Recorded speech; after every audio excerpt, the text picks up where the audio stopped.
30 খানা কিতাব মুরাব্বাদান মুদাদি আদম আল্লাহ শাহসুই খাতাম রহমাতুল্লাহ আলাইহি তিনি কোরআন হাদিসের দলিল মাধ্যমে লিপিবদ্ধ করে গেছেন।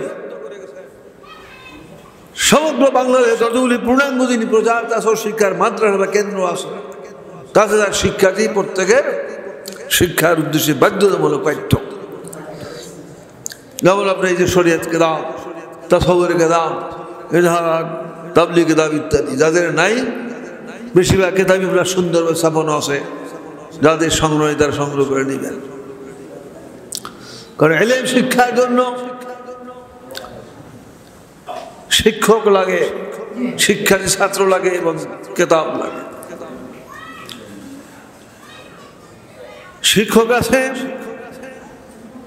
ছাত্র নাই, কি ছাত্র আছে কিন্তু কিতাব নাই, শিক্ষা হবে?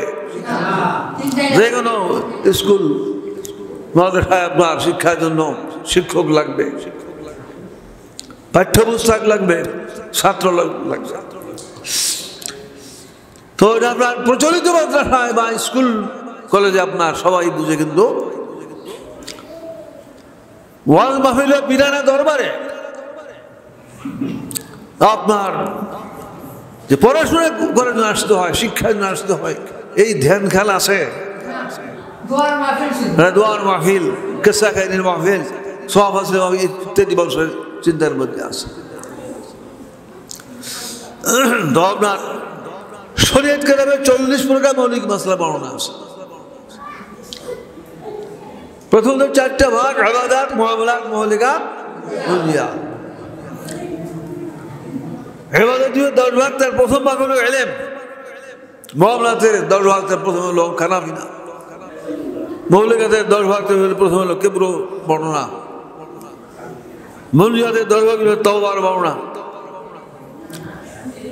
তো সামনের মাহফিল পর্যন্ত বিশেষ করে ইবাদতের থেকে ইলম, মুআমালাতের থেকে আপনার খানাপিনার মাসালা, মুহলিকাতের থেকে কিবরের বিস্তারিত মাসালা, মুনজিয়াতের থেকে তাওবার বিস্তারিত মাসালা, যাতে বর্ণনা করতে পারেন, মাইকের মাধ্যমে সংগ্রহ করতে, এইভাবে প্রস্তুতি নেবেন। এই আয়াত করে পরে আপনি যা পারেন আরো পড়বেন, অসুবিধা নেই, কিন্তু আগে এই বিষয়গুলো আপনি ভালো আয়ত্ত করবেন। এই জন্য আপনার মনে হয় হায়াতে বাসায় রাখেন সামনের মাহফিলে, বা কালকের যে মাহফিল আছে যারা পারেন আপনার প্রথমত 4টা আপনার পরিচ্ছেদ, ইলমের পরিচ্ছেদ, তারপর খানাপিনার বিস্তারিত বর্ণনা, কিবরের লম্বা চৌড়ানিক বর্ণনা, আর তওবার 4 ধারা বর্ণনা। যারা পারেন বর্ণনা করার চেষ্টা করবেন, আর বিশেষ করে সামনের মাহফিল আল্লাহ তৌফিক দান করুন। আমিন। দরুদ শরীফ পড়ুন। আল্লাহুম্মা সাল্লি আলা সাইয়্যিদিনা মাওলানা মুহাম্মাদ ওয়া আলা আলি সাইয়্যিদিনা মাওলানা। 5 ওয়াক্ত নামাজে ফরজ নামাজে একজন কামলা বদলা যদি সামনের কাতারে আগে আসে, আগে বসে, আর একজন আপনার কোটিপতি কি আপনার একজন মেম্বার চেয়ারম্যান সব পিছনে, তো ওই সামনে লোকের হটাই দিয়ে সামনে পিছনে হটাই সামনে বসতে পারে? সেটার সম্মান করে আসে। একজন চেয়ারম্যান আসছে, মেম্বার আসছে, মুরব্বী লোক আসছে, সেদের স্বেচ্ছা তাকে খুশি করে সামনে দাঁড়ায়, তাইলে তো ঠিকই আপনার আসে, কিন্তু জবরদস্তি করে তো পারে না। এইভাবে ফরজাইন মাসালায় আপনার শিক্ষিত অশিক্ষিত, আপনার 5ম শ্রেণী পাস করা, কি আপনার বিএ পাস, এমএ পাস, দাওরা পাস, টাইটে পাস, মুফতি মহাদেশ, এই বেলায় কিন্তু আপনার এরকম হইতে পারে যে 5ম শ্রেণীর মধ্যে পড়ছে, ফরজাইন মাসালা আসে দাওরা টাইটেলের কিন্তু পিছনে ফেলে সামনে হইতে পারে। ফরজাইন যে মাসলাগুলি আছে সেখানে তার নম্বর বেশি আসতে পারে। অনেক মাহফিলে দেখা যায় না যে আপনার অত উচ্চ শিক্ষিত না, কম শিক্ষিত মধ্যম তারা কেতাবিদার অত সুন্দর হয়ে জরুরি বিষয়গুলি আপনার বর্ণনা করতে পারে, বর্ণনা করে। আবার অনেক উচ্চ শিক্ষিত, তার বর্ণনার ভিতরে দেখা যায় যে আপনার কেতাবি ধারায় ফরজের বিষয় কম। এরকম অনেক সময় হলে হইতে পারে কিনা, কাজে এখানে আপনার ভুল ধারণা আপনার ধারণা রাখতে নেই। হ্যাঁ, দলিল্লাহ নহল উচ্চ পর্যায়ের যে এলেম সেইটা কি আপনার সর্বশ্রেণীর লোক পারে, সেটা হলো আপনার ভিন্ন। কিন্তু ফরজানে মাসালায় হইতে পারে যে এম এ পাস একজন আছে, টাইটেল পাস একজন আছে, মুফতি পদ আছে, তার সে আপনার মেট্রিক পাস কি আপনার সপ্তম শ্রেণী পাস, সে আপনার ফার্স্ট হইতে পারে। সেদিকে যাতে লক্ষ্য থাকে। আল্লাহ তৌফিক দান করুন, আমিন। দুরূদ আল্লাহুম্মা সাল্লি আলা মাওলানা মুহাম্মাদ ওয়া আলা সাইয়্যিদিনা মাওলানা জায়খানা তেলাওয়াত করেছি, তার আল্লাহ রাব্বুল আলামিন বর্ণনা করেছেন, ওয়ালাকাদ আলিমতুম আল্লাযীনা আতালাউ মিনকুম ফিস-সাবত, নিশ্চয় তোমরা জানিতে পারিয়াছ শনিবার দিনের বিধান লঙ্ঘনকারীদের অবস্থা। সম্মুখে আল্লাহ বর্ণনা করেছেন, অথবা আমি তাদেরকে বললাম তোমরা লাঞ্ছিত অবস্থিত বানর হয়ে যাও। দাউদ আলাইহিস সালামের সময় শনিবার দিন মাছ ধরা আল্লাহর পক্ষ থেকে নিষেধ ছিল। শনিবার দিন মাছ ধরা নিষেধ, তাই প্রথম অবস্থায় কেউই আপনার শনিবার দিন মাছ ধরতো না। মাছেরও একটা আপনার বুঝ আছে, এই যে বুঝুন আপনার রুই কাতলার পোনা যে আপনার থাকে, দেখা যায় আপনার নীরব, তখন উপরে আপনার সাঁতার কাটে, ভাসানো হয়, আমরা যদি ঢিল ছড়ে গিয়ে একটু জাল হয়ে ঝট করে তল হয়ে যায়, তো ওদের একটা বুঝ আছে না। তো শনিবার দিন মাছ ধরা নিষেধ, লোকজন ধরে না, কাজে হাজার হাজার লক্ষ লক্ষ মাছ আপনার পানির উপরে আপনার সাঁতার কাটতো, আল্লাহর জিকির করতো। ওই আপনার নদী থেকে খালে খালের থেকে ছোট খালে ঢুকতো। বেশ কিছুদিন অতিবাহিত হওয়ার পরে কিছু লোকের ভিতরে অবৈধ হ্যারেস লোভ সৃষ্টি হইল। লোককে সম্মান করতে পারল না, তারা আপনার প্রথমত শনিবার দিন সরাসরি মাছ ধরে নাই, বড়শি ফেলছে। তো বড়শিতে মাছ ধরা পড়ছে।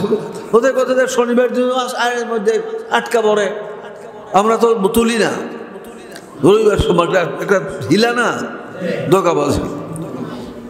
কতকে আপনার ছোট ছোট আপনার খালের এই আপনার বেড়া দিত, আপনার আমাদের যে গড়া বলে, জাল বলে, আটক করতো। বলতে শনিবার যেমন নাটক শুরু করি, চালবার যেমন ধরে রবিবার সময়। তো আপনার নবী পূর্ণ ভক্ত যারা ছিলেন তারা বুঝানোর চেষ্টা করছে,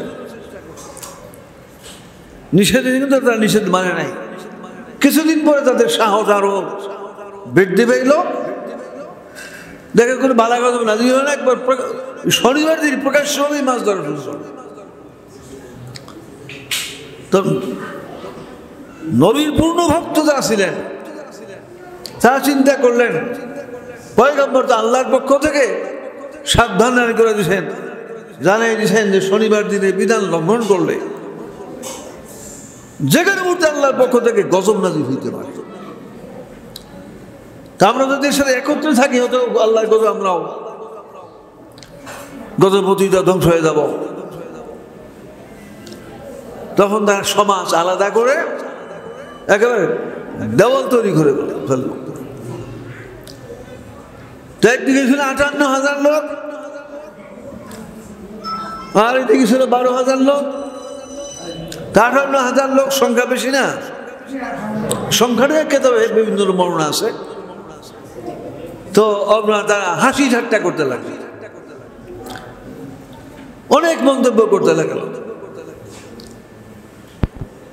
এদেরকে বোকা নির্বোধ নানান রকম মন্তব্য করতে লাগলো। এইভাবে কিছুদিন অতিবাহিত হওয়ার পরে দেওয়ালের একদিকে 58,000 লোক রান্না ফরমান,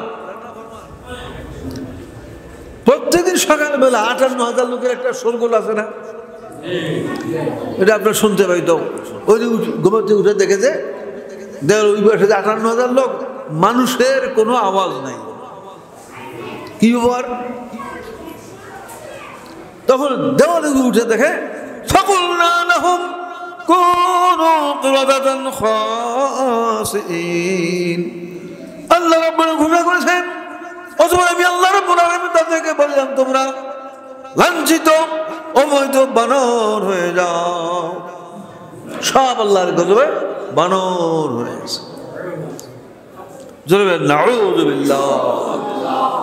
তখন সবাই বুঝলো যে আল্লাহর পক্ষ থেকে পয়গম্বর যে বারবার সাবধান করতেন, শনিবার দিনের বিধান লঙ্ঘন করলে আল্লাহর পক্ষ যে কোনো সময় গজব নাযিল হইতে পারে, গজবে তার বানর হয়ে গেছে। এই মধ্যে একটা প্রশ্ন সৃষ্টি হইল যে 58,000 লোক বানর হয়ে গেছে, তাদের বেশ কিছু লোক ছিল যারা আল্লাহওয়ালা লোক ছিল, ভালো লোক ছিল, শনিবার দিন যে বিধান লঙ্ঘন করতো, ধরতো না, ইবাদত বন্দী করতো, এরকম কিছু লোক ছিল। সেই লোকগুলিও আল্লাহর গজবে বানর হয়ে গেছে। তা প্রশ্ন সৃষ্টি হয় না যে এই ভালো লোকগুলি যারা শনিবার ধরে আল্লাহওয়ালা ইবাদত বন্দী করেছে, তারা বানর হলে কেন? আল্লাহ রাব্বুল আলামিন জানাই দিলেন পয়গম্বরের মাধ্যমে।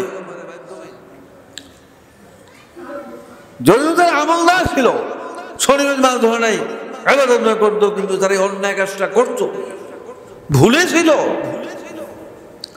শনিবার দিন বিধান লঙ্ঘন করতো, তাদেরকে সংশোধন করার কোনো চেষ্টা করে, বাধা সংশোধন করার চেষ্টা করে। সেই জন্য আল্লাহ তাদের ইবাদত সব বাতিল করে নাফরমানদের সাথে আমি গজব বানর বয়েছি।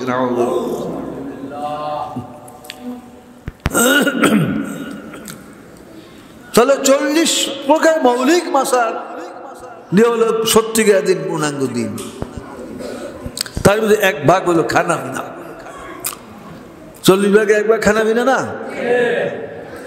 এই খানা পিনার মধ্যে বহু জিনিস আছে, শুধু মাছটা আপনার খানা পিনার জন্য না, আর কত অসংখ্য জিনিস বিরুদ্ধে আছে কিনা। খানা পিনার ভিতরে আপনার খাদ্য হলো আপনার মাছ। এই ব্যাপারে আল্লাহর যে বিধান লঙ্ঘন করায়, বিশেষ করে যে লঙ্ঘন যারা করতেছিল, মাছ ধর তাদের কাছে নিষেধ দিল না, বাধা দিল না, সংশ্লিষ্ট করল, অথচ আল্লাহ আমল্লাহ তারা আল্লাহর গজবে বানর হয়ে গেছে। তার পুরো 40 উসুল নিয়ে পূর্ণাঙ্গ দিন অনেক ব্যাপক না? এই পুরানা যারা তরক করে এদের অপরাধটা অনেক বড় কিনা। এটা 40 ভাগের এক ভাগের মধ্যে অনেক ভাগ আছে, খানা অনেক ভাগ, একটা ব্যাপারে এরা অপরাধ করছে। শনিবার মাছ ধরার নিষেধ তারা ধরছে, এটা অন্যায় করেছে। এতে আপনার সংশোধনের চেষ্টা না করে, বাধা প্রদান না করায়, যে আল্লাহর গজব বানর হয়ে যায়। তাই পুরা 40 উসুল যারা শিখে না, 40টা বিষয়ে পূর্ণাঙ্গ দিন যারা শিখে না, এই জলসায় আসে না, মাহফিলে আসে না, এইবার তাসাউফের ভিতরে 20 প্রকারের মৌলিক ফরজ, দ্বিতীয় স্তরে কত?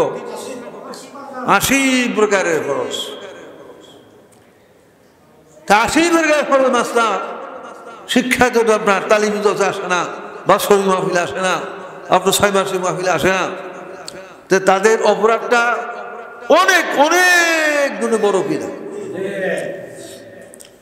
এদেরকে দুজকের থেকে বাঁচানোর জন্য যদি চেষ্টা করা না হয়, সংগ্রহ চেষ্টা করা হয়, তা আল্লাহর গজবের থেকে রক্ষা পাওয়া যাবে? খুব চিন্তার বিষয় কিনা। এই লোকগুলি তো নিজেদের বাড়ি ঘরেই তো আছে, পিতা হতো পূর্ণাঙ্গ শিক্ষা করে, ছেলে পূর্ণাঙ্গ শিক্ষা করে না। ছেলে শিক্ষা করে, বাপ গাফেল। এক ভাই বয়াত গ্রহণ করে না, আরেক ভাই বয়াত গ্রহণ করে নাই। তো বেশি দূরে কেন, কাছে আছে কিনা? আল্লাহর বিধিবিধান লঙ্ঘনকারী লোক তো আপনার বাড়ি ঘড়ি আছে, গ্রামের ভিতরে আপনার আছে। কাজে যথাসাধ্য ওদেরকে বুঝ সুবুঝ দিয়া মাহফিলে নিয়ে আসার চেষ্টা করতে হবে, হাজির সাথে বয়াত করার চেষ্টা করতে হবে, যে তার সবে বাচ্চা শিক্ষা করে সেজন্য চেষ্টা করতে হবে, পূর্ণাঙ্গ নতুন জাতি শিক্ষা চেষ্টা করতে হবে। গাফলাতি করলে কোনো উপায় আছে? জিকির করেন আল্লাহু আল্লাহ আল্লাহু আল্লাহ আল্লাহু আল্লাহ আল্লাহু আল্লাহু আদম ফাসাদাতু ইল্লা ইবলিস আবা ওয়াস্তাকবারা ওয়া কানা মিনাল কাফিরিন। আল্লাহ রাব্বুল আলামিন কোরআনে পাকের মধ্যে বর্ণনা করেছেন, আমার বান্দাগণ ওই সময়ের ঘটনা তোমরা স্মরণ করো, যখন আমি ফেরেশতাদেরকে বলেছিলাম উসজুদু লিআদম, তোমরা আদমকে সিজদা করো। ফাসাদাতু, তোমরা সকলেই সিজদা করলো, ইল্লা ইবলিস, কিন্তু ইবলিস সিজদা করলো না, অস্বীকার করলো এবং তাকাব্বুরি করলো, কাফের শ্রেণীর মুক্ত হয়ে গেল।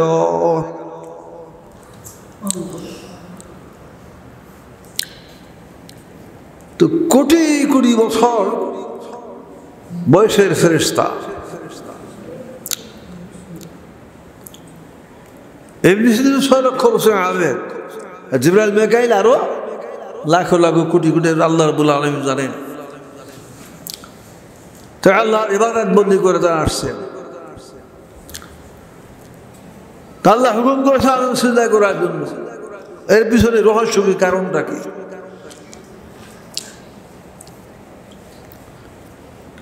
وعلم آدم الأسماء كلها, আল্লাহ রাব্বুল আলামিন আদম আলাইহিসসালামকে ইলম শিক্ষা দান করেছেন। এক ফেরেশতাকে বলেছেন আম্বিউনি বিআসমাই হাউলাই ইন কুনতুম সাদিকিন, হে ফেরেশতাগণ এই সমস্ত নামের সংবাদ তোমরা দাও, অর্থাৎ ইলমের পরীক্ষা দাও তোমরা। তোমাদের যে দাবি যে তোমরা আল্লাহকে ফেরেশতারা বলছিল আমরা তো তোমার তসবিহ পাঠ করতেছি, প্রশংসা করতেছি, পরিবর্তন করতেছি, আমরাই তো আছি, আমার আর এক জাত তৈরি করা কি প্রয়োজন? তাহলে তোমাদের দাবিতে তুমি সত্য হয়েছে, তাহলে এই ইলমের পরীক্ষা দাও। সুবহানাকা লা ইলমা লানা, ফেরেশতা বলে হে পরওয়ারদিগার তুমি পাক পবিত্র, তুমি নির্দোষ, আমরা দোষী। লা ইলমা লানা, এই ব্যাপারে আমাদের কোনো ইলম নাই। সামান্য তাকে শিক্ষা দান করেছো, তাছাড়া এই ব্যাপারে কোনো ইলম নাই। তখন আল্লাহ বলছিলেন ইয়া আদম, হে আদম, ইলমের পরীক্ষাতে ফেরেশতারা পারলো না, অক্ষমতা প্রকাশ করলো। লা ইলমা লানা, আল্লাহ আমাদের এই বিষয়ে কোনো ইলম নাই, তুমি এদেরকে ইলম শিক্ষা দাও, সংবাদ মনো ইলম শিক্ষা দাও। আল্লাহর হুকুম পাওয়ার আদম ইসলাম তাদেরকে বিভিন্ন নাম এবং আল্লাহর নির্দেশ মোতাবেক ইলম শিক্ষা দিলেন। এখন তিনি আখিরাতে ওস্তাদ হইলেন কিনা, মানে ইলমের পরীক্ষায় তিনি পাস হয়েছেন, ফেরেশতারা পাস হতে পারেন নাই। যে সংখ্যার মূল কথা এই, যখন অগণিত ফেরেশতা আল্লাহ আদম সিজদা করেছে, সিজদা পাইলেন ইলমের উসিলায় কিনা, কিসের উসিলায়? ইলমের উসিলায়। আদম চাইতে লাখো লাখ কোটি কোটি বছর আগের থেকে ফেরেশতারা আল্লাহ সৃষ্টি করছেন এবং ইবাদত বন্দি করে আসতেছিলেন। তো ইলমের যে গুরুত্ব যাতে মানুষ বুঝে, এই জন্য এই ঘটনাটা আল্লাহ কোরআনের বিভিন্ন জায়গায় বর্ণনা করেছে। আদম সৃষ্টির ঘটনা কোরআনের বিভিন্ন জায়গায় আছে না?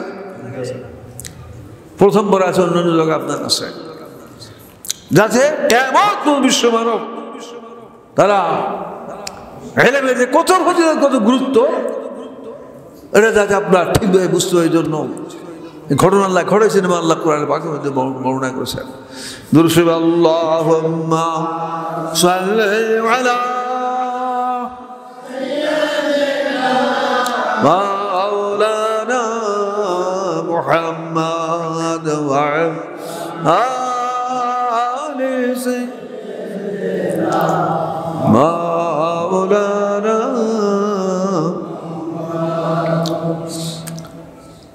যে ইলমের ফজিলত গুরুত্ব দেবে কিয়ামত বিশ্ব মানব বুঝে, যে উদ্দেশ্যে আল্লাহ কোরআনে বর্ণনা করেছেন।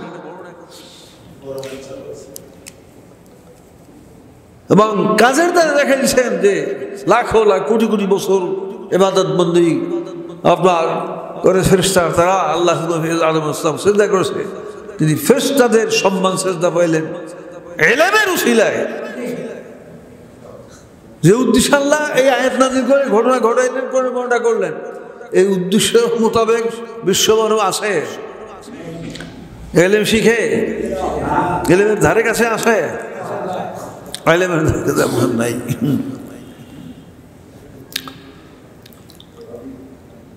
এই হাদিসে উল্লেখ আছে হযরত সুলাইমান ইসলামকে আল্লাহ রাব্বুল আলামিন বলছিলেন যে তিনটা জিনিস সমগ্র পৃথিবীর রাজত্ব, বাদশাহী, সমগ্র পৃথিবীর মাল সম্পদ, আর একদিকে ইলম, তিনটা জিনিসের ভিতরে যে কোনো একটা তুমি বাছাই করো, আমি তোমাকে সেটা দান করো। সুলাইমান ইসলাম তো চিন্তা ভাবনা করে বলে, আল্লাহ আমি তোমার ইলম দিয়েছি।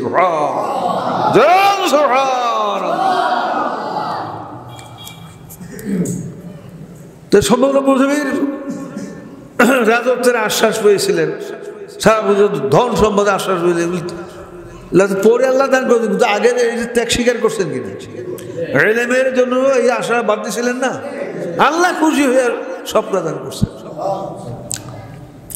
এখন যদি আপনার রাস্তায় কিছু লোক দাঁড়ায় যায়, বলে যে আজকে মাহফিল বা 3 দিন মাহফিল যাইতে পারবেন, আপনাকে 1 লাখ টাকা দেওয়া হবে, 50,000 টাকা দেওয়া হবে, কয়জন লোক টিকবা মাহফিলে?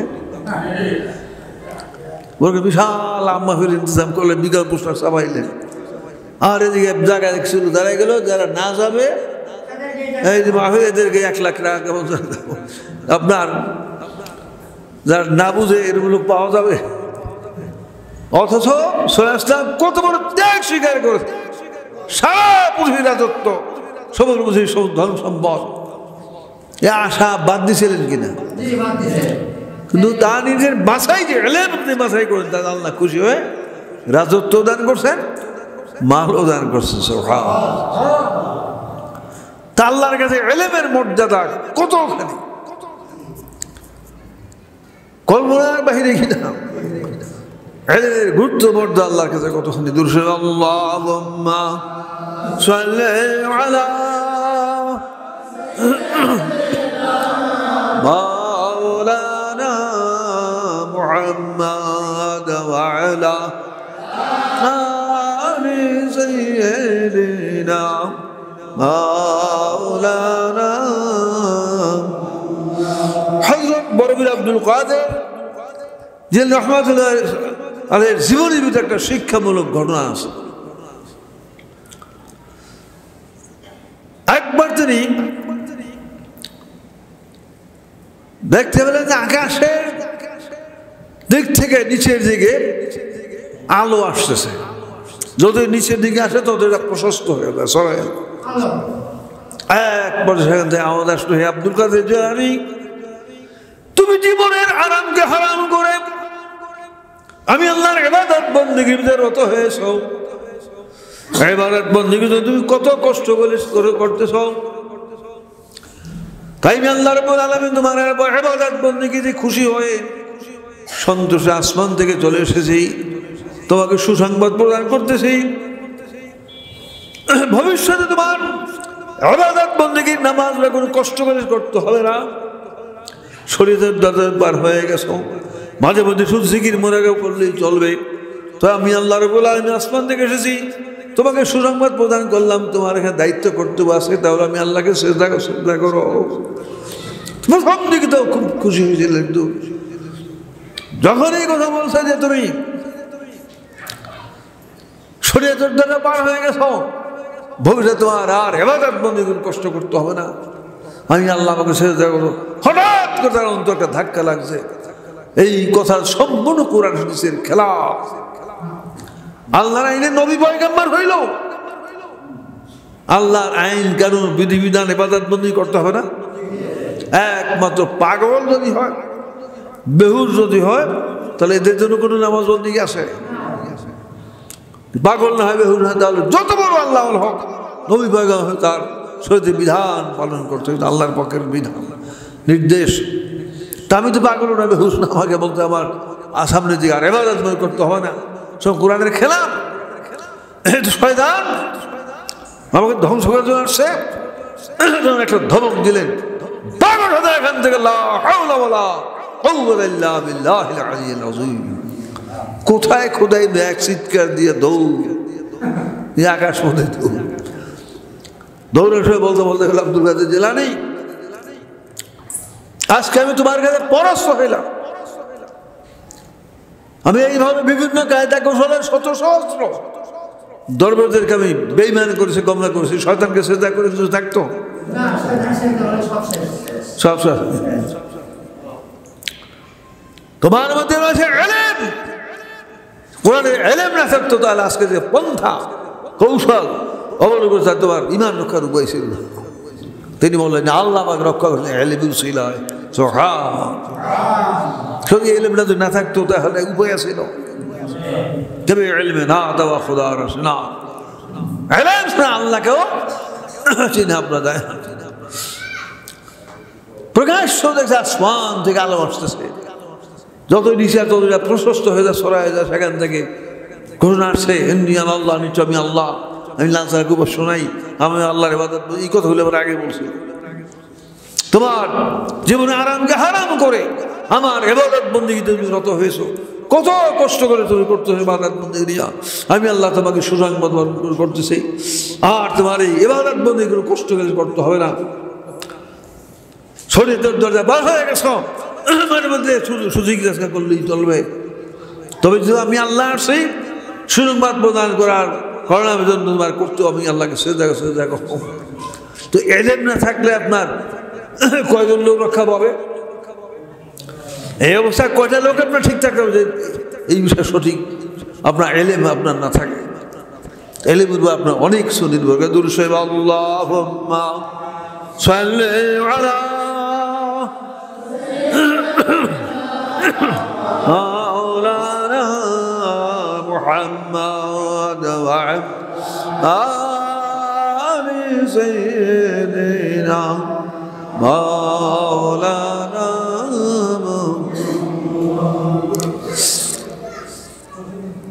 সিলেটের রাজা গৌরগোবিন্দ সময়ের ঘটনা সাইন করছিল, তার দেশে কেউ গরু জবাই করতে পারে, গোহত্যা মহাপাপ, হিন্দুরা বলে না, সৈন্য সমস্ত সব তার। তো শেখ বুরহানুদ্দিন নামে একজন আল্লাহ দরবেশ লোক, আল্লাহ তিনি এই আপনার সন্তান হয় মারা যায়, সন্তান হয়ে বাঁচে না। একবার তিনি আল্লাহকে মানব করেন, আল্লাহ বারবার সন্তান হয়ে মারা যায়, আমি মানুষ করো, এইবার যদি সন্তান হয় এবং মারা না যায় তা আমি তোমার নামে একটা গরু কোরবানি করব। হ্যাঁ, মানত করে, মানত করার পরে যে সন্তান আল্লাহ দিছে এটা মারা যায় না, সাদেকুর রহমান নাম রাখছে। তখন তার উদ্দেশ্য পূর্ণ হয়েছে, মানত পূর্ণ করতে হয়। রাজা বললেন কোরআন নিষেধ, তাহলে গরু জবাই করা নিষিদ্ধ। কি করবে? ওই বিরাট পাহাড়ের ভিতরে আপনার বিশাল আপনার গাছপালার ভিতরে গিয়ে গোপনে, বাগানের ভিতরে গোপনে আপনার কোরবানি করছে। আল্লাহর কুদরত, আল্লাহর ইচ্ছা। তো এই গরু তো গোস্ত ধরুন আপনার কাটতেছিল, তো একটা সিলে একটা সবজি একটা টুকরা গোস্ত নিয়ে রাজ দরবার গরু দরবার সামনে ফেলছে। আল্লাহরই গুদ্ধ, একেবারে গুদ্ধ, আবার হত্যা নিষিদ্ধ, এমন সাহসকার যে গরু জবাই করছে। পুলিশ সৈন্য সামন্ত ছড়াই দিয়েছে চতুর্দিকে, কোথায় এই ঘটনা ঘটছে। তালাশ করতে করতে একবার বিরাট এক পাহাড়ের বিশাল আপনার গাছপালা জঙ্গলের ভিতরে উপরে চিল্কাও উঠতেছে, বুঝতে পারছে একদম ঘাউ করে ঘেরাও করার পরে ঢুকছে। যখন গোস্ত কাটাকুটার পরে বাট বন্ধ করেছিল, এই সময় গিয়া আপনার পাকড়াও করছে, হাতে নাতে ধরা পড়ছে। শেখ থেকে আপনার পাকড়া করে নিয়ে আসছে। শেখ থেকে জিজ্ঞাসা করলো, রাজা করলো, আমার দেশে হত্যা নিষিদ্ধ, কোন সাহস গরু জবাই করতো? মূল কথা বললো যে আমার বারবার সন্তান মারা যায়, বাঁচে না। আল্লাহর কাছে মানত করে, আল্লাহ এইবার যদি সন্তানে বাঁচে না যায় তা আমি গরু কোরবানি করবো। তা আল্লাহ তো সন্তান দান করছে, এটা আল্লাহ বাঁচাই রাখছেন, এই জন্য আমার অর্থই মানত পূর্ণ করতে হয়, এই জন্য এই কাজটা আমি করেছি। বলেন তোমার কোন শিশুর কারণে আমার নিষেধ অমান্য করে শিশুকে নিয়ে আসে, সাথে করে আমার ছোট্ট শিশু নিয়ে আসে। জল্লাদ কোথায়? 3 টুকরা করে হলো, একটা কোপ দিছে 2 ভাগ, আর এক কোপ দিছে 3 ভাগ। জোরে বলেন না। কোন হাতে আমার দেশে তুমি গরু জবাই করেছো? না বলে উপায় আছে? ডান হাতে। জল্লাদ গেল এক কোপে কবজা বিচ্ছিন্ন করে, এক কোপ ধরে কবজা বিচ্ছিন্ন করে ফেলছে। মানুষ জীবন অনেক দুঃখ কষ্ট আপনার ভোগ করে, ধৈর্য ধারণ করে, এটা সহ্যের বাইরে কিনা, সীমার বাইরে কিনা। এই পিতার সামনে দুধের শিশু এটা 3টা টুকরে হয়েছে, হাত কবজা ঢুকে দিছে, কেমনের কষ্ট মনের দুঃখে ওই সময় দিল্লির বাদশার কাছে জানাইলেন যে আমার দেশে এই অবস্থা, তিনি সৈন্য পাঠাইলেন। তো সোনারগাঁও হয়ে আপনার যাওয়া তো ওই সময় রাস্তা ছিল। তো একবার নিকটে পৌঁছান, বড় সময় বান টোনা তন্ত্রমন্ত্র জাদু ইত্যাদির খুব প্রভাব ছিল। তো ঘরাজ গরুবন্দের পক্ষ থেকে নির্ধারিত যে আপনার এই জাতীয় লোক ছিল, ওরা আপনার অগ্নিবাণ নিক্ষেপ করল। অগ্নিবাণে আপনার সমস্ত সৈন্য মারা গেল। ওই যে শেখ মুহিউদ্দিন এবং সৈন্যদের কমান্ডার কয়েকজন লোক একটু দূরে আসছিলেন, তারা মারা যায় নাই। তারা আবার গিয়া বললেন যে আমার দেশে এই অবস্থা, যে সৈন্য পাঠাইছিলেন সব মারা গেছে, এই কয়েকজন মাত্র। এইভাবে সংক্ষেপ কথা 3 বার পরে 3বার নির্দিষ্ট স্থানে আসার পর এইভাবে আপনার মারা গেছে। পরে উনি মনে মনে ভাবলেন যে দুনিয়ার কোনো রাজা মশায়ের বিচার করতে পারবে না, আমি মদিনা শরীফ যাব, রসুল রজব জিহাদ করার আল্লাহর কাছে আমি দোয়া করবো, তখন আল্লাহর পক্ষ থেকে একটা ফয়সলা হয়। এই চিন্তা নিয়াদেরই মদিনার দিকে রওনা হইলেন। আর একদিকে শাহজালাল রহমাতুল্লাহ আলাই ইয়ামান দেশে তিনি স্বপ্নে দেখলেন যে আল্লাহ রসুল বলতেছে, হে শাহজালাল, যেই দেশে আল্লাহর নামে গরু কোরবানি তার পাল্টা মানুষ হত্যা করা হয়, সেই দেশে তুমি হেদায়েত করার জন্য যাও। তো নিজের পীরের মামাও লাগতো, পীরও লাগতো, শাহমাদ কবির পীর আছে, বলেন হুজুর মামা তো লাগে পীরও, যে স্বপ্ন দিয়ে দিই। উনি বললেন আমিও তো একই স্বপ্ন দিচ্ছি গত রাত্রে, আমাকে আল্লাহ বলছেন তোমার ভাগনা তোমার মুরিদ শাহজালালকে যেই দেশে আল্লাহর নামে গরু কোরবানি তার প্রতিশোধে মানুষ হত্যা করা হয়, সেই দেশে পাঠাও হেদায়েতের জন্য। এক স্বপ্ন না। তখন তিনি এক মুষ্টি মাটি দিলেন, আপনার যে এই মাটি নিয়ে পূর্ব দিকে যাইতে থাকো, চলতে চলতে যেই দেশের মাটির সাথে এই হাতে যে মাটির রং এখানে মিলবে, সেই ওই স্বপ্নে দেখা মনে করবে, সে আমি হেদায়েত করবে। এইভাবে তিনি জীবনের আপনার পূর্ব দিকে আসতে শুরু করলেন, ওয়াজ নসিহত করতে করতে আসতেছিল। দুরূদ আল্লাহুম্মা সাল্লি আলা মাওলানা মুহাম্মদ ওয়া আলা সাইয়্যিদিনা মাওলানা জিকির করেন লা ইলাহা ইল্লাল্লাহ লা ইল্লাল্লাহ লা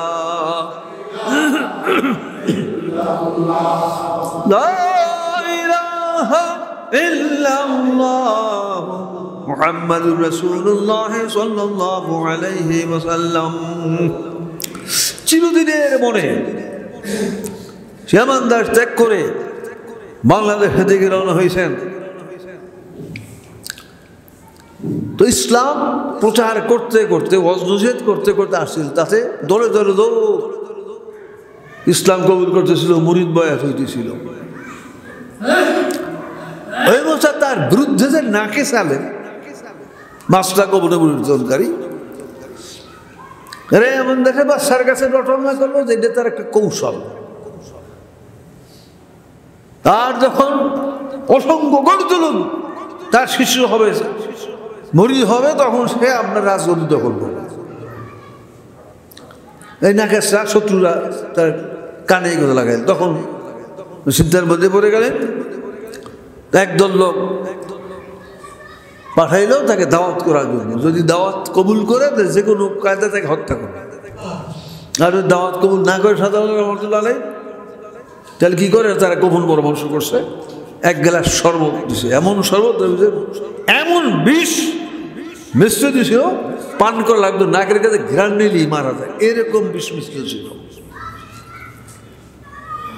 তো এরা আসলো, আসার পর বললো যে আমরা বাদশার পক্ষ থেকে আসছি, আপনাকে দাওয়াত করছি। তিনি বলেন আমি বিশেষ উদ্দেশ্য নিয়ে রওনা হয়েছি, আমি এই অবস্থায় কোনো দাওয়াত কবুল করতে পারবো না। তাকে যে পরিকল্পনা, যে দাওয়াত কবুল না করে তাহলে বিশ শরবত দাও, শরবত যে মহারাজা এই রাজা শরবত আপনি হাদিয়া স্বরূপ পাঠাইছেন। তিনি বুঝতে পারছেন, দোয়া বললেন, দোয়া করে দোয়ার ভিতরে এই কথা বলছেন যে আমার জন্য মধু হয়ে যা, আর যে আমাকে ধ্বংস করার জন্য চক্রান্ত তার বিষয়, এই মর্মের একটা কথাও বলছিলেন বিভিন্ন দোয়ার ভিতরে। সকলের সামনে বিসমিল্লাহ করে পান করে ফেললেন, কিছুই হইল না। যারা আস্তে আস্তে স্তম্ভিত হইল, কিন্তু বলার তো কোনো উপায় ছিল না। তো ফিরত যখন গেছে, গিয়া দেখে ওই আমাদের সেই বাদশাহ মৃত্যুমুখে পতিত হয়ে আপাতত তার গদিতে সিংহাসনে আমাদের মতো কয়লার নমুনা হয়ে গেছে, বিশেষ যে তাসিরে বিষের চাষে বলছি আমাকে ধ্বংস করার জন্য চক্রান্ত, তার যে বিষয় এই মর্মে একটা কথা বলছিলেন না, একে আপাতত কয়লার নমুনা হয়ে গেছে। তো ওরা তো সবাই বুঝতে পারছে। তারপর তার যে ছেলেকে গদিতে বসাইলেন। এই যারা নাকি দাওয়াতের জন্য আসছিল, শরবত নিয়েছিল, তাদের সাথে ওনার ছেলেও ছিল। তো কয়েকদিন অতিবাহিত হওয়ার পরে এমন বাদশাহ ছেলে, বাদশাহ তার মধ্যে কোনো শান্তি নেই। মনে ভাবতেছে যে আমার বাবা কত বড় ক্ষমতাশালী, এমন দেশের সে বাদশাহ, কত সৈন্য সম্বন্ধ অস্ত্র সব কিছুর অধিকারী তিনি, কিন্তু একজন আলেম, একজন কামেলের সাথে তিনি পারলেন না। তাহলে এই রাজত্বে কি লাভ হবে? তার মন বসে না। একদিন কারো কথা না বলে তিনি রওনা হয়েছেন। রওনের পথে সাজালো পাইছেন, বললেন যে আমাকে দয়া করে বয়াত করান। তো বুড়ি হলেন বয়াত করান, পরিচয় দিলেন, আপনাকে দাওয়াত করার জন্য বাদশার পক্ষ থেকে আসলে আমি তার ছেলে। এমন বিষ মিশ্রিত করছিল, তার পান করা লাগে, নাকে ঘ্রাণ নিলে মারা যায়। কিন্তু আপনি তো আল্লাহ না, আপনার কিছুই হলো না। আমার ওই এমন বাদশাহে মৃত্যুপথী কয়লার নমুনা হয়ে গেছিল, আমাকে রাজগাদি বসানো ঠিক না, আমার মনে শান্তি নেই। আমার বলে এত বড় বাদশা, কত সৈন্য সম্বন্ধ অস্ত্রের মালিক, একবার আল্লাহ কামের লোক পারলেন না, এই রাজত্ব আমার কি লাভ, আমি কার না বলে চলে আসছে। তখন এলমেতা সবক দিয়ে পূর্ণাঙ্গ সবক দিলেন এবং বললেন আল্লাহর বিধান অনুযায়ী আপনার দেশের সেবা করলে, জনসেবা করলে, রাষ্ট্র পরিচালনা করলে আপনার এর বিরাট ফজিলত আছে না? 7 দলের আর একজন জমে আদেল না নাই, বরং বিচারক বাদশা। তো এইভাবে বুঝিয়ে দিলেন তুমি আল্লাহর বিধান মতো রাষ্ট্র পরিচালনা করো, তাহলে বিরাট সওয়াব বিরাট ফজিলত আখিরাতে পাওয়া যায়। তো উনি ফেরত আসলেন, ফেরত আসার পরে আবার তিনি রাজনীতিতে বসলেন, রাষ্ট্র পরিচালনা শুরু করলেন। তখন তিনি লক্ষ্য করলেন যে রাষ্ট্র পরিচালনা করে এত বিরাট কাজ, বিরাট দায়িত্ব, যে ওই দায়িত্ব ঠিকভাবে পালন করলে পূর্ণাঙ্গ যে ইলমে তাসাউফের সবক যে চর্চা করা আয়ত্ত করে সময়ই মিলে না। তবে আরেক চিন্তার মধ্যে বললেন আমাদের ইলমে তাসাউফ শিক্ষার সে ফরজই বাকি থাকে, দুনিয়ার বাদশাহী রাজত্ব আমার কি লাভ, আমার তো ভীষণ আযাব ভোগ করতে হবে, ফরজ তরক করলে সে জাহান্নামী না। তো এইবার তিনি না বলে না, প্রকাশ্য বললেন আমি আর রাজনীতি করবো না, আমি আমার এক উদ্দেশ্যে চলে যাবো। কত কত অনুরোধ করে কারো অনুরোধ মানলেন না, চলে আসলেন সকলকে আপনার ভাবে বলে খাওয়ার পরে, এবং 14 দিন 14 রাত্র দৌড়ের গতিতে হাঁটলেন, হাঁটতে মানে খুব জোর কদম, এবং পাইলেন পথে শাহজালাল রহমতুল্লাহ আলাইহিকে বললেন হুজুর এইবার আপনার কথা মতো আমি ফিরে গেছিলাম, রাষ্ট্র পরিচালনা এত বিশাল দায়িত্ব, ওই দায়িত্ব ঠিকভাবে পালন করলে পূর্ণাঙ্গ ইলমে তাসাউফ শিক্ষার সবক এটা চর্চা করা কোনো ফুরসতই মিলে না। কাজে আমার ফরজ যদি বাকি থাকে, ইলমে শিক্ষার ও তাসাউফের ফরজ বাকি, আমার তো দোজখ ভোগ করতে হবে। অস্থায়ী দুনিয়া, অস্থায়ী রাজত্বে কি লাভ হবে? অনন্তকালে আগে আমার ফরজ তরক করার জন্য, ইলমে শিক্ষা ফরজ তরক করার জন্য জাহান্নাম ভোগ করতে হবে।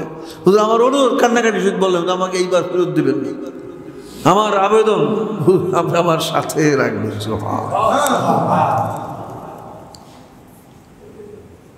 দুরশন আল্লাহুম্মা সাল্লি আলা মাওলানা মুহাম্মাদ ওয়া আলি সাইয়্যিদিনা মাওলানা। ঘটনা লম্বা, সংক্ষেপ করছি। তো দেখা যায় সিলেটে যে শাহজালাল আপনার কবরস্থান মাজার, তার পায়ের কাছে আরেক কবর আছে, ইয়ামান দেশে বাদশার ছেলে বাদশাহ কইছেন আমার সঙ্গে রাখবেন, অনুরোধ আগের মধ্যে দিয়ে দিবেন না, একবারে স্থায়ীভাবে রাখছেন কিনা কি। তাহলে এখানে দেখা যায় ইলমে তাসাউফ শিক্ষার ফরজ আদায়ের জন্য ইয়ামান দেশের বাদশাহ অনেক বড় রাজ সিংহাসন ত্যাগ করছেন এই ইলমের জন্য কিনা, ইলমের জন্য ঠিকভাবে রাষ্ট্র পরিচালনা করলে ইলম শিক্ষা চর্চা করার সুফরসত মিলে না, ফরজ যদি বাকি থাকে আখিরাতে কি অবস্থা হবে, এই মূল কথা। তাহলে কত বড় ত্যাগ শিকার এই ইলমের জন্য। এখন তো দেখা যাচ্ছে চিন্তা করে 3 দিনের মাহফিলে যদি যাই তা আমার দোকানের বেচা কিনা কিছু কম আছে কিনা, এরকম এইবার চাকরিতে ছুটি নিয়ে যদি মাহফিলে যাই তাহলে কিন্তু বেতন কিছু কম, এই সামান্য কোটি কোটি ভাগের 1 ভাগ হতো না। এই জন্য আপনার ইলম শিকার মাহফিল আপনার আসে না, এর মাসে কিনা কি করে। এই জাতীয় ঘটনা আল্লাহর ইচ্ছায় ঘটে, ময়দানে আল্লাহ বলেন এই ঘটনার সামনে হাজির করেন। ইলমে শিক্ষা করে ফরজ। 3 দিন ব্যাপী যে মাহফিল অনুষ্ঠিত হয়েছিল তোমাদের এলাকায়, দেখো তোমাদের যে তোমরা 3 দিনের জন্য আসলে তোমাদের কি নোকসান হয়েছে, সামান্য না, অল্প কিছু, অনেকের মালের নোকসান হয়ও না, হইল তো কিছুই না, অথচ এই তুলনায় কোটি কোটি গুণ বেশি আপনার ত্যাগ স্বীকার করছি না। আপনার শাহজালাল রহমতুল্লাহ ওই যে আমাদের বাদশাহ ছেলে বাদশাহ সিংহাসন ত্যাগ করে পীরের খেদমতে আসছে, যাতে তার পূর্ণাঙ্গ তাসাউফ ইলম শিক্ষা ফরজ তরক না হয়। তখন কোনো জব থাকবে?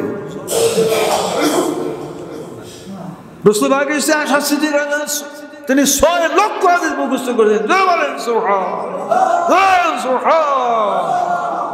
6 লক্ষ মুখস্থ করেছে কে? হযরত আয়েশা রাদিয়াল্লাহু সিদ্দিকের মেয়ে। এত মেয়ে লোক ছিলেন না, তোর বই পুস্তক ছিল, স্কুল মাদ্রাসা ছিল ছিল শুনে শুনে 6 লক্ষ মুখস্থ জোরে বলুন সুবহানাল্লাহ। এখন যদি ময়দানে হাঁটা আল্লাহর কাছে মেয়ে লোকরা তাতে কোনো উজুর পুরস্কার আল্লাহ এই সমস্ত নানান ঝামেলার কারণে আমরা আকায়ের তা সব কাছে শিখতে পারিনি। আল্লাহ যে এই ঘটনা সামনে হাজির করেন, তার সাথে একদম মেয়ে লোক ছিল 6 লক্ষ মুখস্থ করেছিল, আর তোমরা মাত্র 3 ভাগ। কয় ভাগ? আকায়ের তাসাউফের 3 ভাগ, মাসলা সমষ্টির পূর্ণাঙ্গ ভাগ ভাগ 40 ভাগ কেন হতে পারলে না? কোনো জব থাকবে?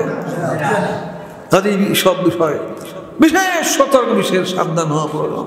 পিছনে ভুলের জন্য অনুতপ্ত হওয়া দরকার, আল্লাহর কাছে কান্নাকাটি দরকার, আল্লাহ গুনাহ মাফ করে সামনে ভুল না হয় এদিকে পুরা চিন্তা পুরা লক্ষ্য রাখা দরকার। আল্লাহ সকলকে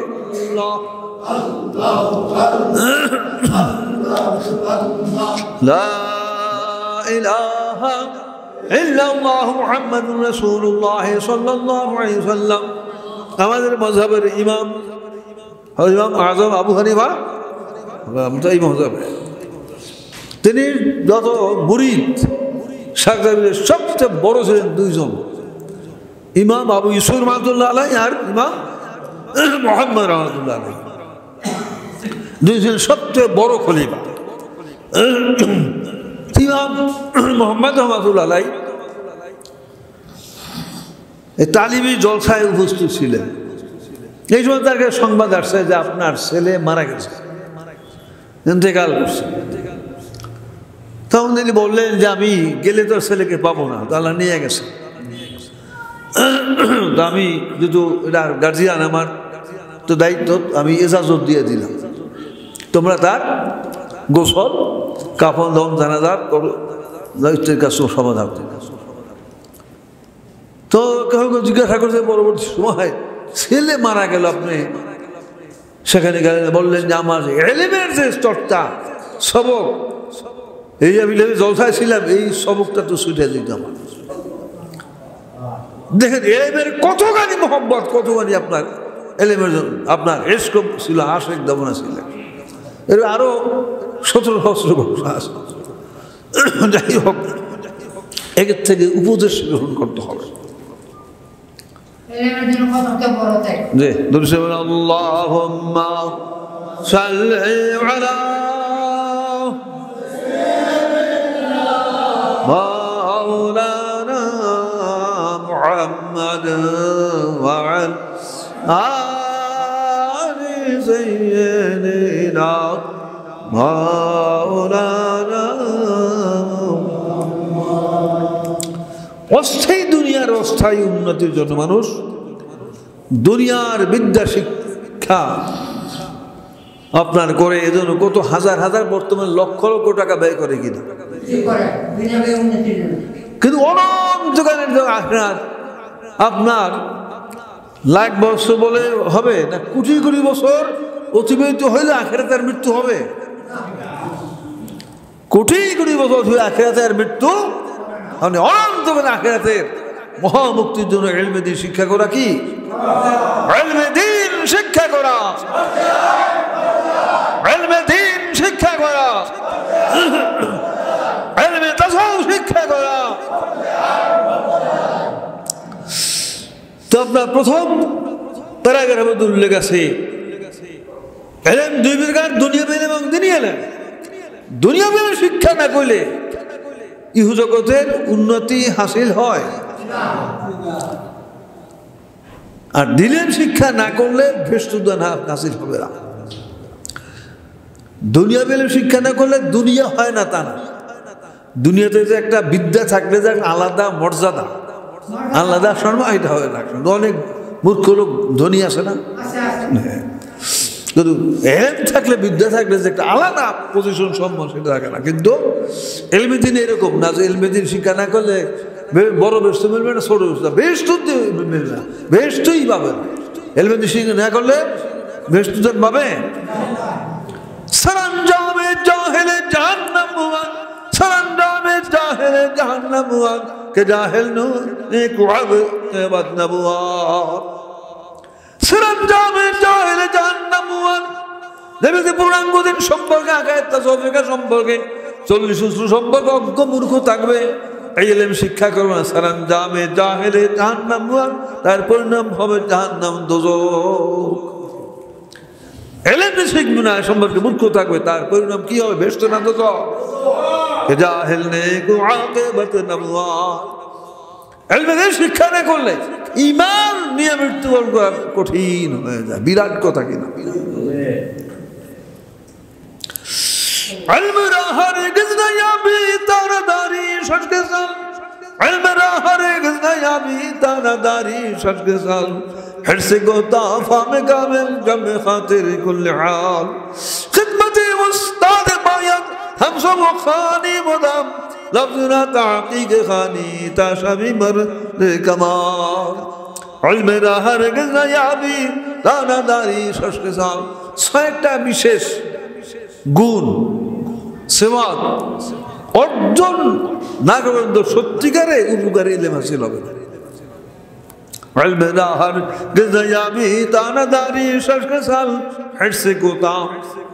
এক হলো লোভকে কমাইতে হবে। মালের প্রতি যদি লোভ বেশি থাকে, মালের নিশা, তারা মাহফিলে যোগদান করতে পারে, তালিমি জলসা আসতে পারে।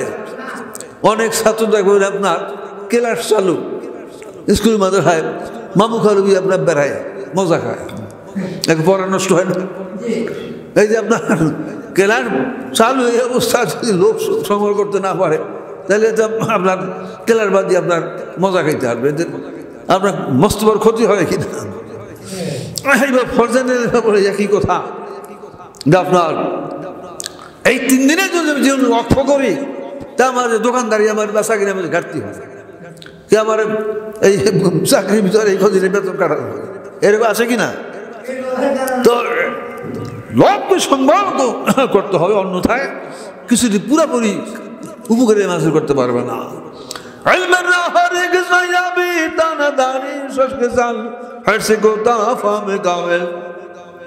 দুইটা বলে পূর্ণভাবে বুঝতে হবে। উস্তাদ যখন বিশেষ করে জরুরি বিষয়ে ওয়াজ করেন, জরুরি বিষয়ে তালিম দেন, তখন এটা পুরা বুঝতে হবে। না বুঝেই হা হা করলে পরে ক্ষতি হবে কিনা। এমন হচ্ছে যে এই ওস্তাদ মনে করেন একটা ঘটনা, এটা ঘটনাকে পুরোপুরি আয়ত্ত রাখা কোনো জরুরি, মর্ম বুঝলি তো চলে না, কিন্তু যেটা জরুরি এটা বুঝে না আসে, যেমন বলা হলো যে জাহেরি বাতিনি ঘুরাতে ফিরে তাকে নাম তো জাহেরি কি, অনেকে তো অনেক নাও বুঝতে পারে। তো এটা প্রয়োজনে প্রশ্ন করতে হবে না, আপনার জরুরি বিষয়গুলিগুলি নাম বুঝে আসলে না পুরোপুরি বুঝতে হবে।